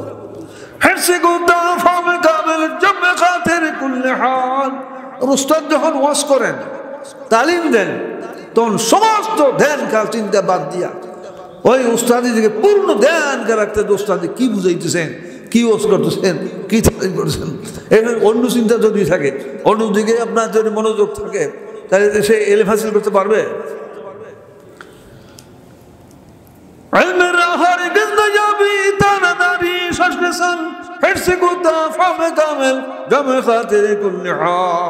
খেদমতে উস্তাদ বায়ান হামসা মুখানি মদাম, খেদমতে উস্তাদ বায়ান হলো উস্তাদের খেদমত করতে হবে। অর্থাৎ উস্তাদের যে খরচ, আখের উস্তাদ যাতে সাংসারিক দুশ্চিন্তা থেকে মুক্ত হইয়া নিশ্চিন্ত মনে ধর্মপ্রচার করে ধরুন তালিম দিতে পারে। সমস্ত চিন্তায় এক ধর্মের দিকে রাখার পরও তো সামাল দেওয়া কঠিন না। এখন অভাব থাকে, অনন্য থাকে, ঋণ করতে থাকে, তাহলে আপনার ঠিকভাবে তালিম দেওয়া, ধর্মপ্রচার করা কি সম্ভব? উস্তাদের খরচ বহন করা এই অজিব মানে 1 নম্বর অজিব, এটা ফরজের মধ্যে শামিল। আল্লাহ বলেন লা তুমিনুন্না বিহি ওয়া লা তানসুরুন্না, অবশ্যই তোমরা বিশ্বাস স্থাপন করবে, অবশ্যই তোমরা নুসরাত সাহায্য করবে। অবশ্যই ডবল তাকিদ না, অবশ্যই তোমরা বিশ্ব নবীর প্রতি ঈমান আনবে, আল্লাহ তাআলা শুনবে, অবশ্যই তোমরা নুসরাত সাহায্য করো। তাহলে কুতিবা আলাইকুম সিয়াম, আল্লাহ ইমানদার বান্দাগণ তোমাদের রমজানের রোজা ফরজ করা হয়েছে। এখানে কোনো ডবল তাগিদ কসম টসম কিছু আছে? এটা ফরজ না? রোজা রাখা কি রমজানের রোজা ফরজ? আর এখানে নবী ও অবশ্যই তোমার ইমান আনয়ন করবে, অবশ্যই তোমরা নুসরাত সাহায্য করবে। কাজে এই ওয়াজিব হলো 1 নম্বর ওয়াজিব। কুদুরি কিতাব লেখা আছে যাকাত ওয়াজিব হতো। পৃথিবীর সর্বোচ্চ পর্যায়ের তবকার কিতাব হলো কুদুরি, হেদায়া কুদুরি ইত্যাদি লেখা আছে যাকাত ওয়াজিব। বুঝতে পারছেন? এই ওয়াজিব কোন ওয়াজিব? 2 নম্বর ওয়াজিব। এটা ফরজ বলতে যা বোঝায় সেইটাই এখানে ভিন্ন ভিন্ন পরিভাষা। ফরজ, ওয়াজিব, সুন্নাত, নফল মধ্যে আল্লাহ বলে দিছে না। ফরজ, ওয়াজিব, মুস্তাহাব, সুন্নাত মুআক্কাদা এই কথাগুলি আল্লাহ বলছেন। এটা আল্লাহ যে হুকুম করছে, নামাজ পড়ো, রোজা রাখো, বাবার খেদমত করো, এইভাবে হুকুম এটা বোঝার জন্য খাঁটি হক্কানি ওলামা একরাম ইমাম মুস্তারা এটা বোঝার জন্য কঠিন তাকিদ যেটা দিয়েছে এটাই ফরজ নাম রাখছে। বুঝলেন? দ্বিতীয় কঠিন যেটা এটাকে তাকিদ আপনার ওয়াজিব নাম রাখছে।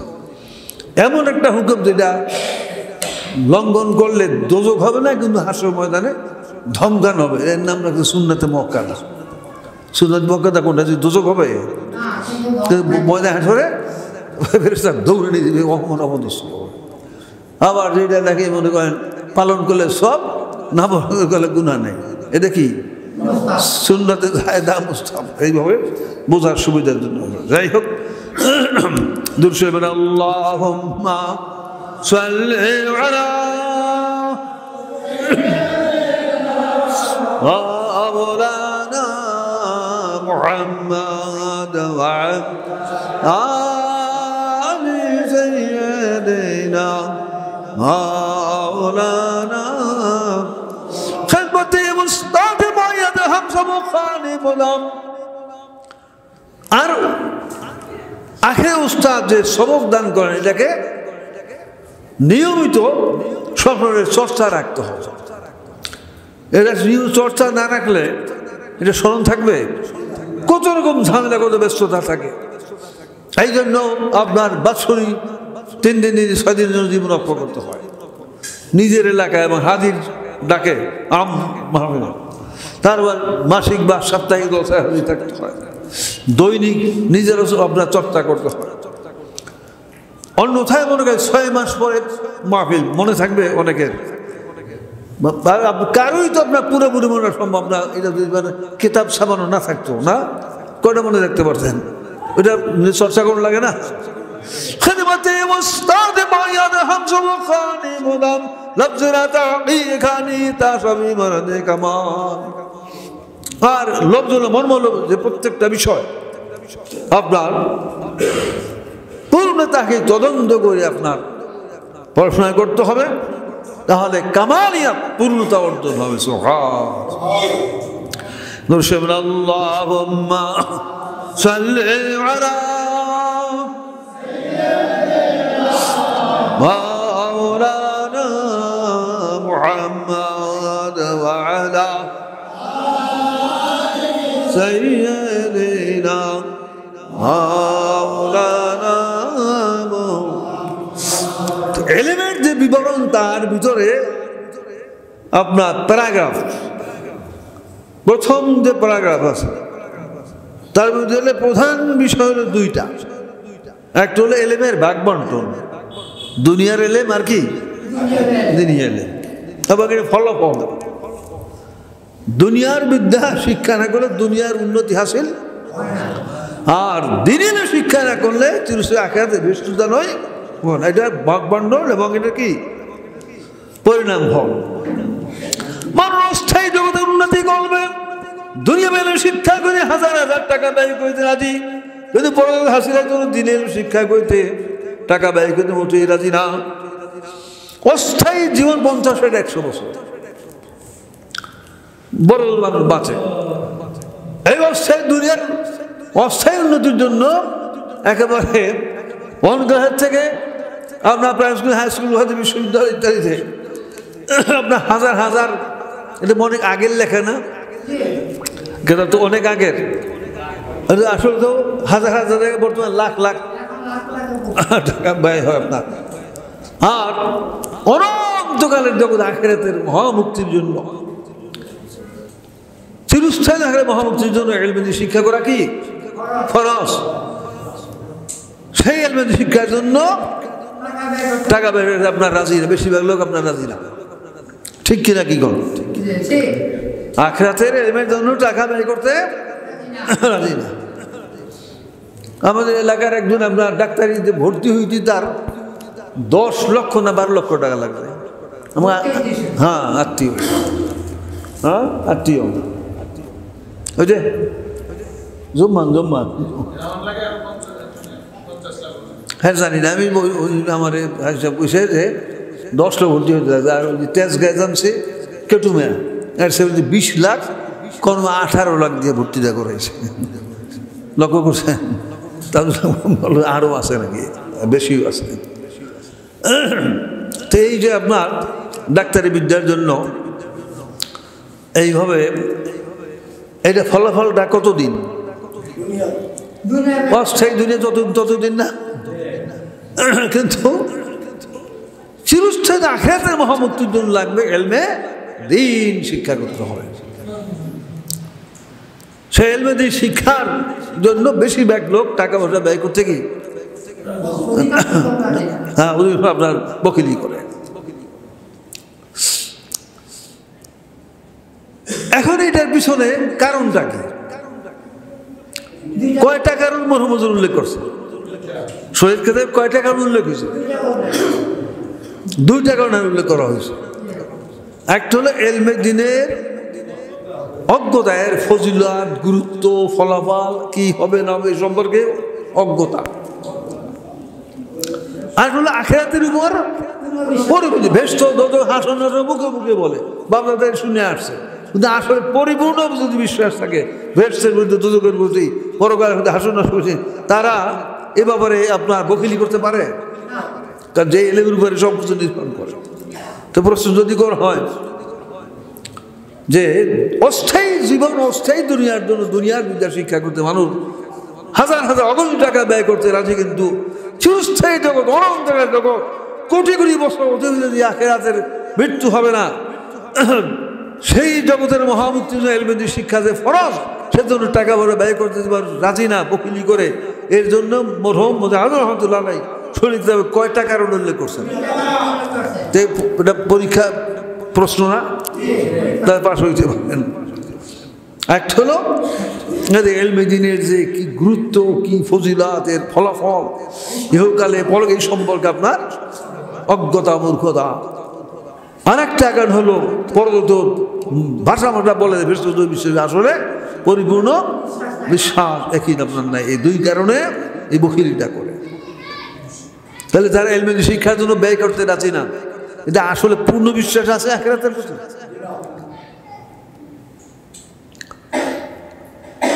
তো আপনার প্রথম প্যারার ভিতরে 2টা বিশেষ বিষয় পাওয়া গেছে। এলেমের ভাগ, এলেম কয় ভাগ? দুনিয়ার এলেম আর ফলাফল পাওয়া গেছে। দুনিয়া বিদ্যা শিক্ষা করলে কি হয় না হয়, আর দিন এলেম শিক্ষা না করলে কি পরিণাম বল হবে। এরপরে অস্থায়ী দুনিয়ার উন্নতির জন্য মানুষ দুনিয়ার বিদ্যা শিক্ষা করতে অগণিত টাকা ব্যয় করতে রাজি, কিন্তু আখিরাতের জন্য ইলমে দ্বীন শিক্ষার জন্য টাকা ব্যয় করে রাজি না। কয় টাকার উল্লেখ করা হয়েছে? তো দ্বীনের শিক্ষা করা শতকরা কয়জনের ফরজ? তালাবুল ইলমি ফরিদাতুন আলা কুল্লি মুসলিমিন ওয়া মুসলিমা। আল্লাহ বর্ণনা করেন ইলম অনুসন্ধান করে শিক্ষা করা প্রত্যেক মুসলমান, কি পুরুষ কি সকলের জন্য কি ফরজ। আপনার হজ, যাকাত সবার জন্য ফরজ, যারা যোগ্য উপযুক্ত তাদের জন্য। কিন্তু ইলম শিক্ষা করা কি সকলের জন্য ফরজ। তারপরে দায়মি ফরজ কোন ফরজ? তাসবিহ হাসিল করা কি দায়ী ফরজ। দুরূদ আল্লাহুম্মা সাল্লি আলা মাওলানা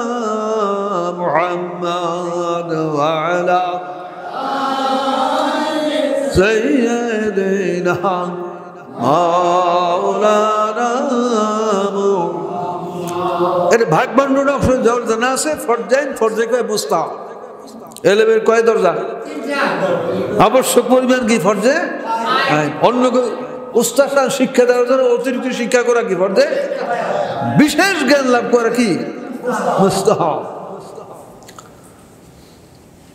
তো এখানে লেখা আছে যে মুসলমান সমাজের শতকরা 100 জনের উপর ইলমের শিক্ষা করা কি ফরজ এই ইলম শিক্ষা প্রথম প্রকার ইবাদত ও ইবাদত বন্দেগী আছে নামাজ বলেন রোজা বলেন হজ বলেন যাকাত বলেন 1 নম্বর আপনার কোনটা ইবাদতের মধ্যে 1 নম্বর ইবাদত কোনটা এটা লোকে বুঝবে লোকে নামাজ 1 নম্বর আপনার বাজিতপুর কিশোরগঞ্জে আপনার একজন মুরিদ ছিল শিক্ষার্থী ছিল নামটা পুরা খেলাইতেছে না উনি লাশে কাছে বিরাট ছিল বাইতুল মুকাররম উনি সাপ্তাহিক তালিম দিতেন 1982 83 84 আমাদের ব্যাপক প্রচারের মাধ্যমে বাইতুল মুকাররমে মাহফিল ছিল 1982 83 84 তো এরপরে সেখানে তালিমি যাচ্ছে উনি ঢাকা থাকতেন কোরআন শরীফ পড়া খুব সহি ছিল লাশে করে বিরাট উনি পূর্ণাঙ্গ তালিম নিতেন পরে বিশেষ ওজোরে দেশে চলে গেছেন বাজিতপুর সেখানে 80 জন ছাত্র ছিলেন তো আপনার উনি যে শিক্ষা দিতেন ইলম আকায়েদ তহরাত নামাজ যাকাত রোজা হজ এটি সারা দেশের তোলবার সৃষ্টি হয়েছে যে নামাজের বাণিজ্য সব ধ্বংস করে দিছে নামাজের 4 নম্বরে নিয়ে আসছে নামাজ হলো সব কিছু আগে নম্বর এটা বিরাট তোলবার সৃষ্টি হয়েছে তো একদিন তালিম দিতে ছিলেন তখন এক লোক ওই নিকট যে যাইতেছিল পাশে একটা বাসা ছিল ভাঙ্গা আপনার যে ঘনে ধরা এই বাড়িতে হঠাৎ করে একবারই মারছে উস্তাদ তাহলে ধরার জন্য উনি বললেন বুঝে নাই বুঝে ধরো না ধরলে তো মারিয়ে ফেলতে পারে বা জখম করতো শেষ পর্যন্ত বাহাজের সৃষ্টি হইল সিলেট থেকে মালানা ছিল আর স্থানীয় ছিল তো এতে হলো যে নামাজের মর্যাদা হলো সব কিছুর মধ্যে সেখানে ইলম আকায়েদ তহরাত নামাজ এর বাণিজ্য সব শেষ করা হয়েছে এরকম একটা শোরগোল এলাকার সৃষ্টি করছে তো আমি যাওয়ার পর দেখলাম যে এলাকার কিছু ইমাম ইত্যাদি ছিল আর সিলেট থেকে মালানো হচ্ছে বাহাজের জন্য তো আপনার তো আপনার বুঝানোর চেষ্টা করলাম যে এটা তো 1000 বছর পূর্বে কিতাব এইভাবেই লেখা কিমিয়া সাদাতের ভিতরে মাদ্রাসার ভিতরে এলমুদ্দিনের ভিতরে ইলম আকায়েদ তহরাত নামাজ যাকাত হবে কিন্তু এদের মনে সান্ত্বনা আইতেছিল পরে বললাম না আপনাদের খুতবা আছে না আপনার মসজিদে খুতবা বের করে খুতবাতুল হাকাম খুতবাতুল হাকাম প্রায় মসজিদে আছে না তাই যে এখন পরে সুশি এর মধ্যে প্রথম এলেন এরপর আকায় তহরাত নামাজ যাকাত আপনাদের ঘরের যে খুতবার মধ্যে দেখা তো সব দইছে না পুরা এদের যে মসজিদের খুতবার ভিতরেই খুতবাটা সাজাইছে কেমনে খুতবাতুল হাকামে এলেন আগায়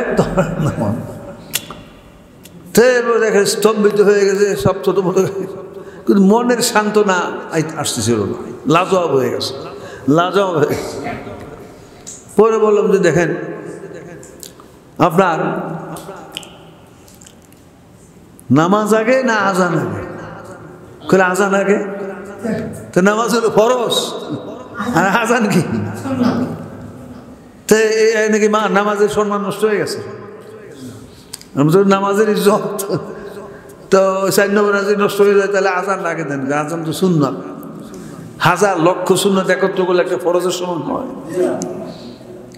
তো বুঝলাম যে এটা হলো কাজ হিসাবে দাওয়াত আহ্বানটা আগে আজান না আহ্বান না কাজ হিসাবে লোকদেরকে দাওয়াত দিতে হয় তারপরে মসজিদে আসে মর্যাদার দিকটা না, এই যে নামাজ এটা মর্যাদা কি অনেক গুণে বেশি। এই তখন কিছুটা বুঝাইছে, এটাকেও মানে স্তব্ধ হয়ে গেল। তাই ভাবলাম যে উজু আগে না নামাজ আগে, তা থেকে উজু নামাজের সম্মান নষ্ট করা হয়? কাজ হিসাবে উজু কি এটাও ফরিদা হোক, নামাজের ফজিলতটা অনেক বেশি না? উজুর ফজিলত আছে, নামাজে তো অনেক। তো এইভাবে বুঝানোর পরে মনে করি আমরা বুঝছিলাম। তো এটা দেখে চিন্তা করি আপনার এই যে উনি পরে থেকে এলেমাকায় হঠাৎ নামাজ পড়াইছে, সারাদের হুস্টুল হয়েছে, 80 জন ছাত্র নিয়ে পড়েছিলেন। এই অবস্থায় এক লোক আপনার হঠাৎ একটা বাঁশের দ্বারা, বাঁশটা ভাঙ্গাচুরা পর্দারা ছিল আপনার, ওই পুরান এটা সাইডে ছিল, একবারই দিয়েছে দৌড়। তো ইচ্ছা করলেও না, উনি নিষেধ দিয়ে দিয়েছেন, বুঝে নেই, ও মনে করছে আমরা ধর্মের ক্ষতি করতেছি, আর তখন তো আল্লাহর কেতাব মতো আমি আছে, এটা তখন লেখা আছে ইবাদত বন্দেগীর ভিতরে 1 নম্বরে ইবাদত বন্দেগী কোনটা? নামাজ পড়তে আগে জানবে না আগে পড়বে? এলেম মানে জানা, এলেম মানে কি জানা, শিক্ষা করা। তা না জানলে নামাজ পড়বে কেমন? না জানলে রোজা রাখবো কীভাবে? এমনকি ইমান আনার জন্য ইমান সঙ্গে আগে জানতে হয় কিনা। ইহুদি খ্রিস্টানরা জানেন পরকাল আছে, বিষ্ণু আছে, দুজক আছে, আল্লাহ করে নাজিল করে জান, এটা শুনে বুঝে তারপরে বিশ্বাসটা আনে। তো কাজ হিসাবে এলেম আপনার আগে, ফজিলত তো কম না।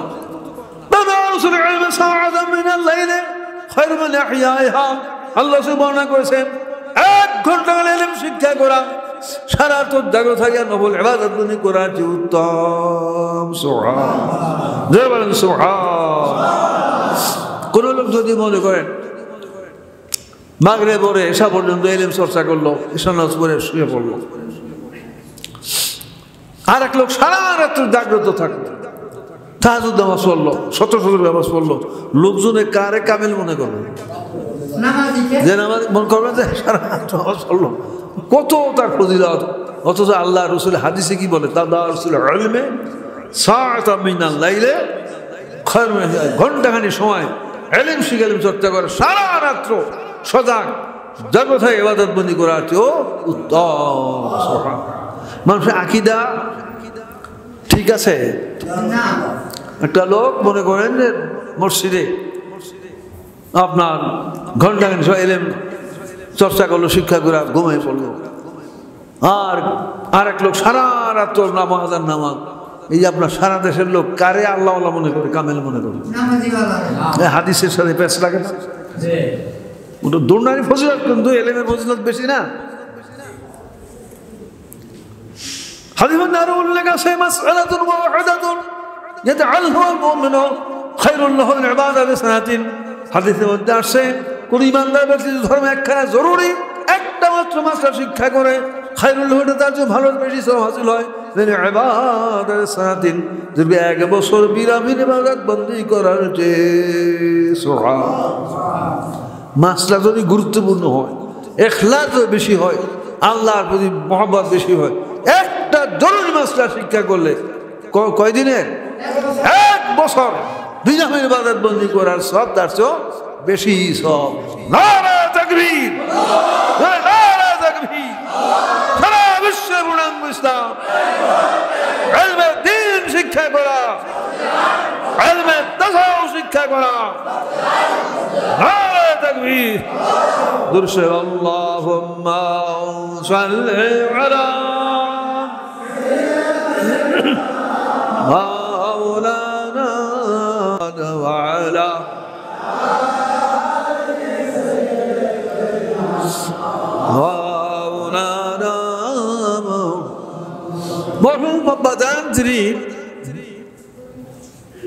প্রায় সব লেখাই ওই বিষয় সম্পর্কে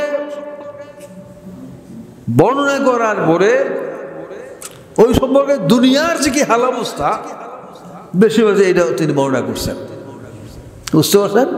মোহাম্মদের লেখাগুলি দেখবেন, এই যে 40টা বিষয় আছে, তো অধিকাংশ জায়গায় তিনি ওই এলেমের যে ওই বিষয়টা, এলেম বলেন, আকায়েদ বলেন, তোহারাত বলেন, নামাজ বলেন, আছে না, এই বিষয়গুলি বর্ণনা করার পরে আপনার ওই সম্পর্কে দুনিয়ার যে কি হাল অবস্থা এটা তিনি বর্ণনা করছেন কিতাবের মধ্যে। হ্যাঁ, এলেমের বেলায় তাই এলেম সম্পর্কে তিনি বর্ণনা করার পরে এই সম্পর্কে বর্তমান দুনিয়ার কি হালাবস্থা সে বর্ণনা করছেন। কিভাবে বর্তমান জমানার মুসলমান সমাজ দিনী ইলম শিক্ষার ফরজ তরক করিয়া নিজেদের জীবন নষ্ট করিয়া ফেলিয়াছে এবং তাদের ছেলে মেয়েকে দিনের শিখাইতে রাজিরা, মোট কথা নিজেরা ফরজের শিক্ষা করে তরক করিয়া জীবনটাকে নষ্ট করিয়াছে, ছেলে মেয়েদের জীবনটাও নষ্ট করিতেছে। বর্তমান জমানার মুসলমান সমাজ বলতে রাজা, মৌলভী, মৌলানা, হাফেজ, কারি, মুফতি, মুহাদ্দিস, আপনার ওসি, ডিসি, আপনার কেউ বাদ আছে? এই লেখার থেকে অস্বীকার করার কোন কায়দা আছে? এটা হাতে ছাপানো হয়েছে না? অস্বীকার করার কোন কায়দা আছে? তো বর্তমান জমানার মুসলমান সমাজ দিনী ইলম শিক্ষার ফরজ তরক করিয়া কি করছে? নিজেদের জীবন নষ্ট করিয়া ফেলিয়াছে। তাহলে এখানে হাংসা, মুফতি, মুহাদ্দিস সব পড়ছে কিনা? বর্তমানে মুসলমান বলতে যারা সামিল আছে না? ডিসি সাহেব পড়ছে না? ওসি বলছে না? এমপি বলছে কিনা? তো আপনার কতখানি দলিলের শক্তি থাকলে এভাবে ছাড়াই দেওয়া সম্ভব? কোথায় দলিলের শক্তি থাকলে এভাবে যে বর্তমান দুনিয়ার যত মুসলমান সমাজ তারা ইলমি শিক্ষার ফরজ তাদের জীবনটা কি করেছে? নষ্ট করে ফেলেছে। তাহলে আপনার ডিসি সাহেব যে তো ইলমি শিক্ষা করে না থাকে তার জীবন সফল না ধ্বংস? মহারাজা ইলমি শিক্ষা আকায় তাও শিক্ষা না করে থাকে, মহারাজা হইলে কি হবে? আল্লাহর কাছে তার জীবনের কোনো মূল্য আছে? এই হাফেজ সাহেব, কারি, মুফতি, মুহাদ্দিস যত আপনার মাযহাবে সব অর্জন করেছে, হাফেজ সাহেব, কারি সাহেব, মুফতি, মুহাদ্দিস ইলমে তা সব শিক্ষা যখন করে নেই তখন জীবন সফল না নষ্ট? এটা জীবন সফল না নষ্ট? এটা ঈমান নির্ভর করে আপনার আকীদা কিতাবের প্রতি ঈমান আনার নফল না ফরজ? ঈমান 7টা প্রধান বিষয় না? 3 নম্বরে কি? আমানতু বিল্লাহি ওয়া মালাইকাতিহি কুতুবিহি, কিতাবের ঈমান অর্থ কি? কোরআন কিতাবে যেই কথা যে মাঝে যেইভাবে লেখা আছে সেই সময় অন্তরে সেই রকম ধারণা বিশ্বাস রাখার নাম কি? ঈমান। কিতাবে বলে যদি ফরজ ইলম তরক করে সে যেই হোক, রাজা হোক, মহারাজা হোক, হাফেজ, কারি, মুফতি, যে কোনো মানুষ হোক, তার ফরজ তরক করার তার জীবন কি বরবাদ করেছে, নষ্ট করেছে। এটা সমাজ বুঝে? আপনার মনে করে বাবরা কুটিপতি, এর জীবনে কি নষ্ট হয় কেমন? একজন ওসি, ডিসি, একজন মাওলানা, মুহাদ্দিস, এর জীবন ধ্বংস হয় কেমন? এরকম বেশিরভাগ আপনার বিষয়টা আপনার এরকম মনে করে, ওটা উল্টা বোঝ।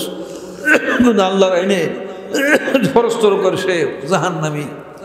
ইয়া লাইতানি কুনতু তুরাবা, কোরআনে পাকে উল্লেখ আছে যারা জাহান্নামী, দুজুকি, তারা আল্লাহর কাছে আফসোস করে বলে ইয়া লাইতানি কুনতু তুরাবা, আমরা দুনিয়াতে মানুষ না হয়ে মাটি হয়ে যেতে পারতাম, কত ভালো হইতো। এটা কোন সময় বলবে?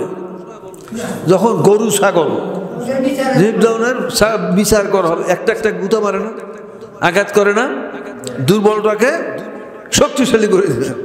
যে ব্যক্তির শিং নাই এটা গুঁতায় না, এটা শিং দিয়ে দিবেন, শক্তি রাজা শক্তিশালী দিলে দুর্বল করে দিবেন, এবার পাল্টা আপনার আদায় করে দিবেন। এরপরে আল্লাহ বলেন তোমার সব মাটি হয়ে যাও। তখন এই গরু, ছাগল সব কি হয়ে যাবে?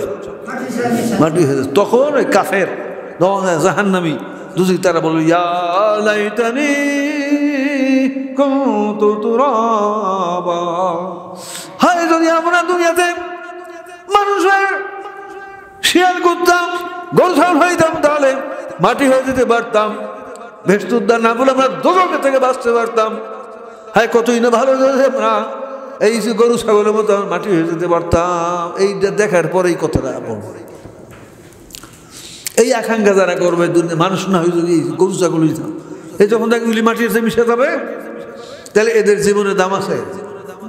সে মহারাজাই হোক আর যত মুফতি, মুহাদ্দিস হোক, আপনাদের জীবনের মূল্য নেই। কাজেই এর উপর আকীদা ঈমান নির্ভর করে আপনি প্রকাশ্য বলতে না পারেন, এটা সমাজ বুঝবে? একজন ঋষি যার কোটিপতি তার জীবন বিফল, এক মুফতির জীবন আপনার বিফল, এটা বুঝবে কি কোন? যারা না জানে এই যে এদের সামনে বললে এরা বুঝবে, বেশিরভাগ একটু বুঝবে, বলতে পারে না। কিন্তু অন্তরে বিশ্বাস, আকীদাটা ঠিক রাখতে হবে।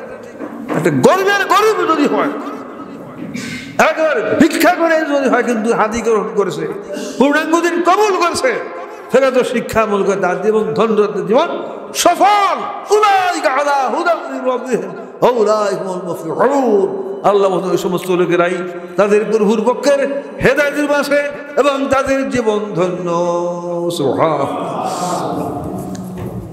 কোরআনে পাক মধ্যে আল্লাহ বলেন যে গরিব হয় একেবারে নিশ্চয়, কিন্তু সে হাদি গ্রহণ করেছে, পূর্ণাঙ্গ শিক্ষা আমল করে এবং সে রুহানি তার জীবন সফল, তার জীবন ধন্য। এটা কোরআনের বাংলার ঘটনা। আর আপনার মুফতি মহোদয় যদি হয়, আপনার মহারাজা হয়, কিন্তু তাছাড়াও শিক্ষা না করে, পূর্ণ শিক্ষা না করে, সে ভেসছি না দুযোগী, ভেসছি না দুযোগী। দুযোগী জীবনের কোনো দাম আছে? সামনে বলতে না পারেন, ভিতরে আকীদা ঠিক রাখতে হবে, সুযোগ মতো বোঝানোর চেষ্টা করতে হবে, তারা হেদায়েত হইতে পারে না। জিকির করেন আল্লাহু আল্লাহ আল্লাহু আল্লাহ আল্লাহু আল্লাহ আল্লাহু আল্লাহ আল্লাহু আল্লাহ আল্লাহু আল্লাহ আল্লাহু, সবাই একসঙ্গে আল্লাহ আল্লাহ আল্লাহু আল্লাহ আল্লাহু আল্লাহ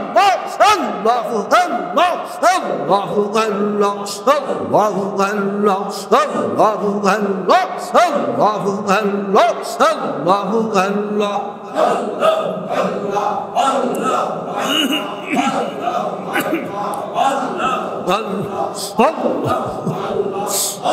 আল্লাহু আল্লাহ আল্লাহু আল্লাহ আল্লাহু আল্লাহ আল্লাহু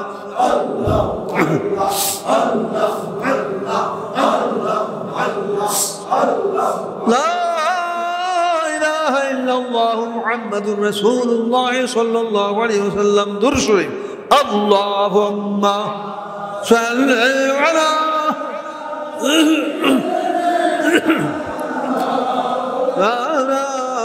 মুহাম্মাদ ওয়া আলা সাইয়্যিদিনা মাওলানা। মোট কথা, নিজেরা ফরজ ইলম শিক্ষা করে তরফ করিয়া জীবনটাকে নষ্ট করিয়াছে, ছেলেমেয়েদের জীবনটাকেও নষ্ট করিতেছে। ছেলে সন্তানকে ইলমের শিক্ষা না দিয়ে তার জীবন সফল না, ধন্য না, নষ্ট, জীবন বিফল, অস্থায়ী দুনিয়া, অস্থায়ী, কিন্তু অনন্ত আখিরাতে দোজখ বক্কর থাকাতে এই জীবনের কোনো মূল্য নাই। এখন রক্ষা পাওয়ার উপায় কি? নাজাত পাওয়ার উপায় কি? এক্ষণে পরকালে নাজাত পাইতে চাহিলে নিজেদের দিনের শিক্ষার ফরজ আদায় করিতে হইবে বা নিজের সন্তান দিনের শিক্ষার ফরজ আদায় করিতে হইবে। রক্ষা পাইতে হয়, কঠিন অবস্থা না, অন্ধকার অবস্থা কিনা? যদি রক্ষা নাজাত পেতে, তাহলে এক নম্বরে গার্জিয়ান যারা, তাদের নিজেদের ইলমের শিক্ষার ফরজ কি করতে হবে? দুই নম্বরে নিজের সন্তানদেরও দিনের শিক্ষার ফরজ কি করতে হবে? আদায় করতে হবে। তাহলে আপনার কোন প্রতিষ্ঠান আগে করতে হবে? গার্জিয়ানদের ফরজ আদায়ের জন্য যে প্রতিষ্ঠান আগে, না ছেলেদের বক্তব্য আগে? সারা দেশে উল্টা না? সারা মনে করে একটা বক্তব্য তৈরি করছে, মাথা তৈরি করেছে, স্কুল ধরে মনে করে দেশের ধরে বিরাট কারণ খুব ধন্য মনে করে। এখন নিজে আপনার উলঙ্গ ল্যাংটা থেকে বলে যে এই আপনার পাগড়ি পরেন, এটা কেমন হয়? গলার সময় তো পাখেন টাট্টির মধ্যে ডুবে বলে যে আপনি আরে পশ্চিম ফিরা, আরে উজু করেন, উজু মুস্তাবাদে উজু করেন, এই অবস্থাই না? খেয়াল করছেন কি? তো আপনার কোরআন হাদিস আইনে ফরজাইন শিক্ষার প্রতিষ্ঠা, ফরজাইন শিক্ষার ব্যবস্থা, ফরজাইন কি খালি ছেলেদের জন্য না সবার জন্য? বয়স্ক, তরুণ, যুবক সবার জন্য শিক্ষা করা ফরজ। এই ব্যবস্থাটা এক নম্বরে করতে হবে। দুই নম্বরে সাথে সাথে সন্তানদেরকেও ইলমের শিক্ষার ব্যবস্থা আপনার করতে হবে। তাহলে আপনার বর্তমান দুনিয়ায় যে শিক্ষা প্রতিষ্ঠান যেভাবে গঠিত হইতেছে কোরআনের সাথে মিলতেছে, আল্লাহর আইনের সাথে মিলতেছে? আল্লাহ আইনে ফরজটা আগে, তারপরে দুনিয়ার বিদ্যা শিক্ষা করা কি নাজায়েজ? এটা তো আপনার জায়েজ, অনুমতি আছে, কিন্তু সেটা দ্বিতীয় স্তরে। কোন যুগে আপনার এই দেশের পরিবর্তন হবে একমাত্র কে জানেন? কতখানি শক্তি লাগবে শাসক শ্রেণীর থেকে, বিরাট একটা দল আধুনিক শিক্ষিত লোকদের থেকে, এইভাবে আরবি মারা শিক্ষিত থেকে, আম জনসাধারণ থেকে যদি লাখ লাখ লোক এই ধর্মটা কবুল করে, তারপর চতুর্দিকে যদি এই ঘোষণা না আসে না, এক নম্বরে সবার জন্য যে একটা ফরজ, সেই ব্যবস্থার এক নম্বর, তখন কান পাতবে কিনা কি কোন সমাজের লোকেরা শিক্ষকতা গঠন করে সরকার, তখন এর কর্ণপাত করবে। এখন কোনো এটা কর্ণপাত করে না, যুগের পর যুগ আপনার এই বর্ণনা করা হইতেছে যে ইলম শিক্ষা করা সবার জন্য কি ফরজ, ইলমের শিক্ষা করা ফরজ, কিন্তু কাজের বেলায় আপনার এটা কোনো পরিবর্তন আইতেছে, কোনো এগুলো চিন্তাও নাই, ধ্যানও খেয়াল নাই, কিছুই নাই। আপনার কেথা বলে কাজে ফরজ বাদ দিয়ে নফল করা বোকামি, আহমেদমূলক কাজ আছে কিনা কি করে? তো আপনার অনেক লম্বা চড়া বর্ণনা,